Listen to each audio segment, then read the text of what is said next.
Saat melihat Tama, mereka semua berteriak malu-malu serempak, "Kak Tama." Tama menyeringai pada mereka berdua, dan bertanya, "Bagaimana kabar kalian berdua?" "Cukup bagus," Fanny tersenyum dan berkata, "baru-baru ini, kami berdua sangat bersemangat ketika berpikir untuk kembali kepada Jakarta.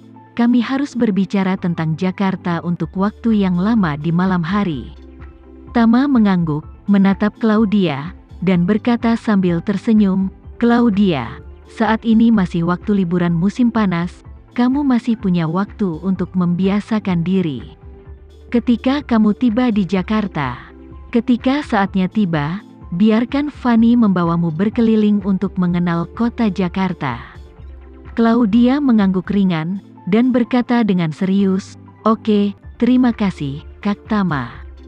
Pada sisi Fanny tersenyum dan berkata, "Kak Tama, jangan lupa bahwa Ibu Claudia berasal dari Jakarta. Omong-omong, Jakarta adalah rumah nenek Claudia." Tama tersenyum dan berkata, "Sungguh, apakah kamu memiliki kerabat di Jakarta?" "Tidak." Claudia menggelengkan kepalanya dan berkata, "Kakek dan nenekku telah meninggal dunia, dan seorang paman juga berada di luar negeri, dan aku tidak banyak berhubungan dengannya. Jadi tahun ini pada dasarnya tidak ada kerabat lagi, dan beberapa dari mereka adalah kerabat jauh yang belum banyak bertemu, dan bahkan tidak bisa menyebutkan nama mereka." Tama tersenyum dan berkata, "Tidak apa-apa, ada Bibi Ratih, Fanny, dan aku, kita semua kerabat." Claudia tergerak dan mengangguk berat. Pada saat ini, Tama memperkenalkan kepada Bibi Ratih, "Ngomong-ngomong, Bibi Ratih, izinkan aku memperkenalkan ibu mertuaku kepadamu." Saat dia mengatakan itu, dia memberi isyarat kepada Rika, dan kemudian berkata kepada Rika, "Bu, ini Bibi Ratih dari panti asuhan. Kamu seharusnya sudah mendengarnya." "Aku pernah mendengarnya." Rika menatap Bibi Ratih berkata dengan takjub, "Aku biasa mendengar Tama membicarakanmu setiap hari." Saat berbicara, Rika mau tidak mau mengingat bahwa ketika Nyonya Haris merayakan ulang tahunnya, Tama tiba-tiba meminta pinjamkan uang untuk Bibi Ratih ini. Saat itu, dia sangat membenci Tama yang tidak memiliki uang, tapi siapa sangka kini Tama telah menjadi menantu orang kaya yang bahkan tidak bisa memintanya. Memikirkan hal ini, dia dengan cepat berkata kepada Bibi Ratih, "Oh, sangat sulit bagi Tama untuk mengobati penyakitmu, dan keluarga kami juga mencoba yang terbaik untuk membantu." Berbicara tentang sekarang, Rika menghela nafas tanpa mengubah wajahnya. Terlalu berlebihan untuk memarahi Tama di depan umum pada pesta ulang tahun. Bibi Ratih dengan cepat berterima kasih, "Kamu benar-benar punya hati, terima kasih. Menantuku yang baik telah berbicara tentangmu, jadi kami tentu saja ingin melakukan bagian kami." Saat dia berbicara, dia bertanya dengan prihatin, "Ngomong-ngomong, apakah penyakitmu sudah sembuh?" "Sudah." Bibi Ratih mengangguk dan berkata, "Dulu, aku pergi ke Surabaya untuk operasi, dan aku sudah sembuh." "Itu bagus," Rika berkata dengan ekspresi lega. "Di masa depan, kamu harus menjaga kesehatanmu." Menantu laki-lakiku mengenal seorang dokter yang sangat terkenal, yang tampaknya bernama Hendra. "Oh, ya, Hendra Kurniawan. Biarkan dia membawamu untuk melihat nanti." Bibi Ratih tersenyum sedikit, mengangguk dan berterima kasih. "Terima kasih banyak, kamu sangat baik sekali." Tama tidak bisa membantu, tetapi merasakan banyak emosi ketika mendengar apa yang dikatakan Rika. Pertama-tama, wajar untuk merasa bahwa kata-kata ibu mertuanya dalam berbohong benar-benar yang terbaik di dunia. Tidak peduli kata-kata palsu apapun, dia dapat membuka mulutnya, yang benar-benar tak tertandingi. Kedua, ini adalah titik balik yang hebat dalam hidupnya. Sejak pesta ulang tahun Nyonya Haris, ketika dia menjadi sampah yang diinjak-injak oleh semua orang, hidup benar-benar mencapai titik terendah dan bangkit kembali, dan telah melambung ke langit. Pada saat ini, Kapten masuk ke kabin dari kokpit dan berkata dengan sangat sopan, "Para tamu yang terhormat, saya kapten penerbangan ini. Saya sangat senang melayani Anda. Kami memiliki sekitar 11 jam penerbangan. Jika Anda semua siap baiklah, kita bisa lepas landas." Rika tanpa sadar mengeluarkan ponselnya, ingin kapten kembali dan mencoba lagi. Tetapi ketika dia berpikir ada banyak orang di sekitarnya, dia tidak punya pilihan selain menyerah. Tetapi dia masih ingin pamer, jadi dia berkata kepada Alena, "Alena, telepon ayahmu dan katakan padanya untuk berkemas dengan cepat, dan suruh dia menyiapkan Rolls-Royce untuk menjemput kita di bandara." Alena berkata tanpa daya, "Bu, apa ibu tidak mendengar apa yang dikatakan kapten barusan? Kita harus terbang lebih dari 10 jam. Oh, Rika tiba-tiba menyadari, lalu melambaikan tangannya dan berkata, "Tidak masalah, katakan saja padanya, dan minta dia untuk menjemput kita di bandara 1 jam lebih awal sudah cukup."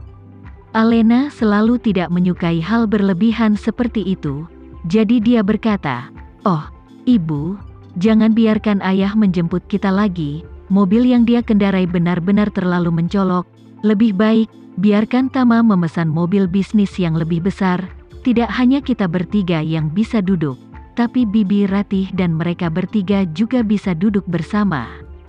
Rika melengkungkan bibirnya, "Aku akan memberitahunya."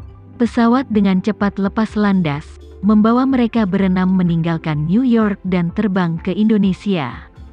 11 jam kemudian, pesawat akhirnya mendarat di Bandara Jakarta. Kembali ke Jakarta setelah lama absen, apakah itu Tama dan Alena, atau Bibi Ratih dan Fanny, mereka semua merasa sangat ramah. Claudia terlihat sangat tenang, dan banyak mengobrol dengan Fanny di sepanjang jalan. Tetapi Tama juga tahu bahwa dia tampak sedikit gugup dan gelisah. Tama sangat memahami perasaan gadis kecil ini. Lagi pula, dia masih remaja, dan dia telah mengalami terlalu banyak penderitaan dalam hidupnya. Sekarang dia harus meninggalkan kampung halamannya, dan memulai hidup baru di kota jauhnya lebih dari tempat tinggalnya. Dia gugup dan gelisah, bahkan kebingungan dan kecemasan bisa dimengerti. Namun, Tama tidak mengatakan apa-apa untuk membujuknya, karena Tama tahu kepribadian Claudia. Meskipun gadis ini masih muda, pikirannya sudah sangat dewasa. Tama yakin dia bisa menyesuaikan diri dengan cepat. Saat itu sudah jam 9 malam di Jakarta. Tama telah mengatur Devano sebelumnya untuk membawa Bibi Ratih dan yang lainnya ke villa yang telah mereka beli. Karena Alena dan Rika tidak nyaman bagi Devano untuk muncul, jadi dia mengatur Toyota Coaster yang dimodifikasi dengan mewah untuk menjemput di pesawat. Alasan mengatur bus sebesar itu terutama karena Bibi Ratih dan yang lainnya telah kembali dari luar negeri untuk menetap, jadi pasti ada banyak barang bawaan yang dibawa bersama pesawat. Bus seperti itu dapat dengan mudah menampung 6 orang, dan semuanya barang bawaan bagasi juga lebih dari cukup. Di pintu gerbang bandara, Bibi Ratih dan yang lainnya bertemu dengan seorang sopir yang sudah lama menunggu. Pengemudi dan seorang asisten dengan ramah membantu mereka, membawa beberapa koper ke dalam mobil. Bibi Ratih memandang Rika dan bertanya, "Nyonya, mobil ini cukup besar, mengapa kita tidak pergi bersama?" Saat dia berbicara, dia tidak bisa menahan kutukan, "Chandra sialan ini, biarkan dia datang lebih awal, sebelumnya ayolah, kenapa belum muncul?" Rika berdiri di pinggir jalan di pintu keluar bandara dan terus memanggil Chandra Haris, tapi dia tidak bisa melewatinya. Dia tidak melihat dan mengutuk, "Chandra sialan ini, aku tidak tahu di mana dia berada, dan dia belum menjawab teleponku." Alena bertanya padanya, "Bu, apakah kamu yakin sudah memberitahu ayah waktu kedatangan kita?" Rika sangat kesal berkata, "Tentu saja aku menjelaskan kepadanya. Dia sudah berjanji kepadaku di telepon. Entah mengapa dia belum muncul dan tidak menjawab panggilan. Dia benar-benar tidak dapat diandalkan."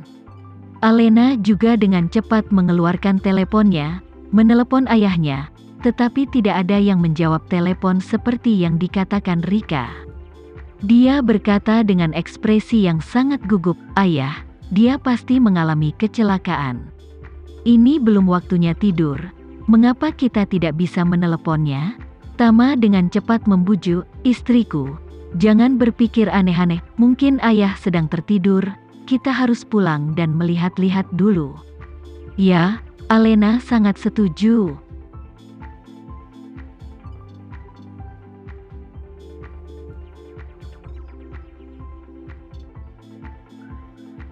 Sekian dulu ya video kali ini, kita lanjutkan lagi videonya di lain waktu.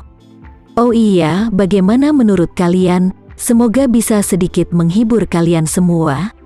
Untuk teman-teman yang baru nonton, jangan lupa subscribe ya, hehehe.